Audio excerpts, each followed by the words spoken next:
everybody, I'm Dupree, and today I'm going to show you a real kind of more advanced strategy in pool called a two-way shot. Now we're going to go ahead and start talking about two-way shots with this example right here.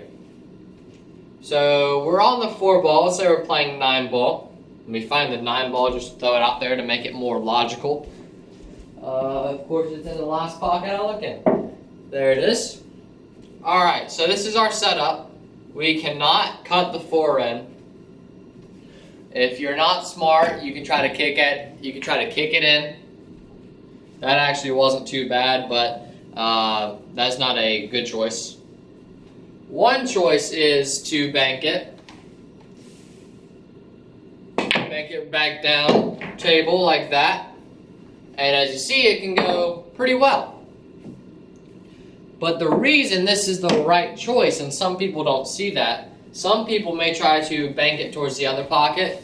Maybe not in this case, but some people may try to bank it towards there. That was actually online, I just hit it a bit soft.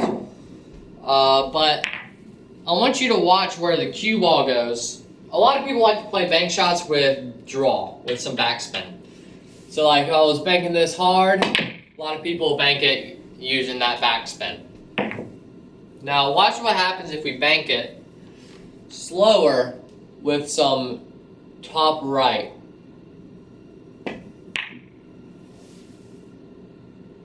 I hit it a bit too slow, but look where my cue ball ends up. It ends up right behind the 6 and the 7.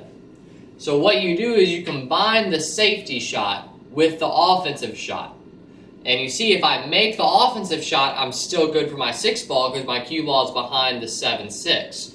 And if I miss it, I'm still good because my cue ball is behind the 7-6 and the 4-ball is down here.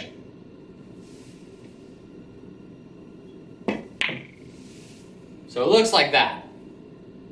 See, if you make it, we're good with the 6-ball. We can still slice that into the corner. But if we barely just hang it up like that, look at this shot. Also, the 9 being there helps. We actually have it frozen, a little bit off frozen to the 6. I'd actually prefer to not make it in this case. We hit it real nice for the safety. But all you're going to leave your opponent is a stretch kick shot. In position on the 6 still really isn't there. You leave them a long masse because they're blocked by the 9. So a lot of things can go right shooting that bank shot with that top spin. You just have to look for 2 things. You have to look if you're going to be safe if you miss it, and safe if you make it, which means you have a shot on the next ball. So shots like this always come up, and it's great to play them 2 ways. Okay, so now we're going to look at a cross bank. And I'm just going to use 1 ball for this. So imagine we have this right here. We have to cross bank it. We don't have enough of the ball to cut it in. Watch what happens if we miss going that way. And miss going that way, I mean coming off of this rail. I hit it a bit too soft. But I mean when you miss it long. When you miss it long, your opponent will always come up with a shot. Because those 2 rails are going to kill that ball. And you don't want to hit those cross banks too hard.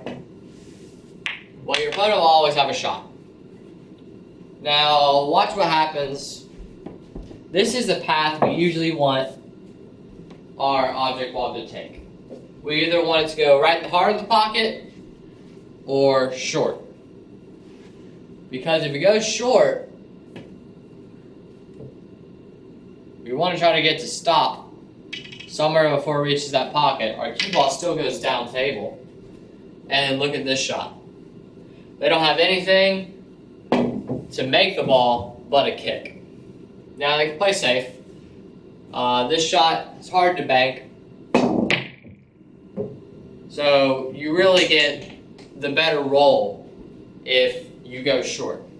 And this is a shot where if you miss it and you leave a wide open shot, you're like, oh, what a lucky roll he just got. I barely missed that ball. But if you play it to the short side, to the long rail, then you don't have to worry about lucky rolls. You can either just make the ball. Well, that is just unfortunate. That you can't do anything about.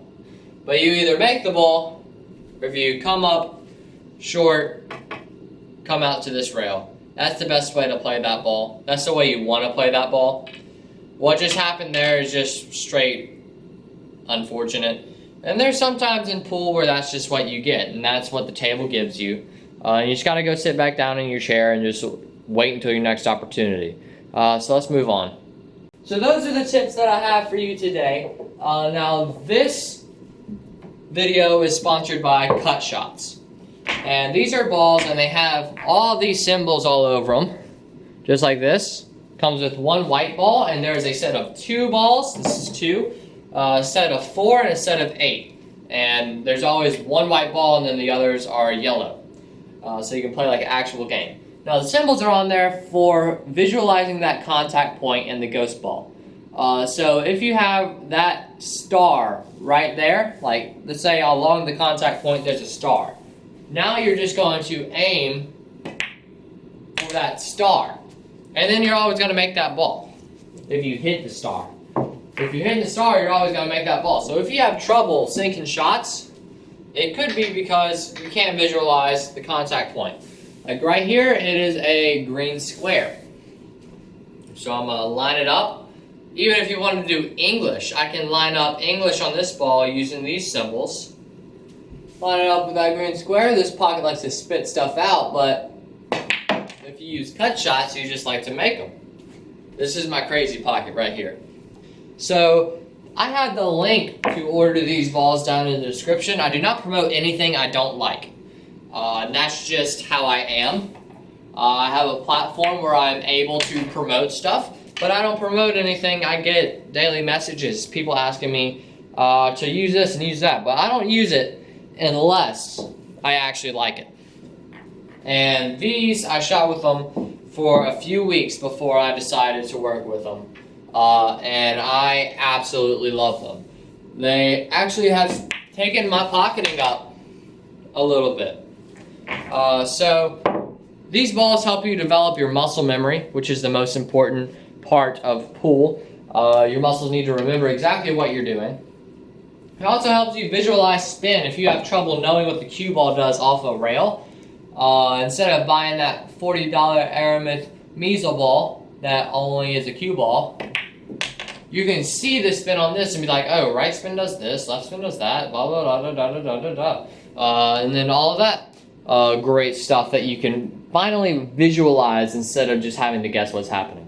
So instead of aiming into a random little blue blob of a 2 ball, now you can aim at a symbol.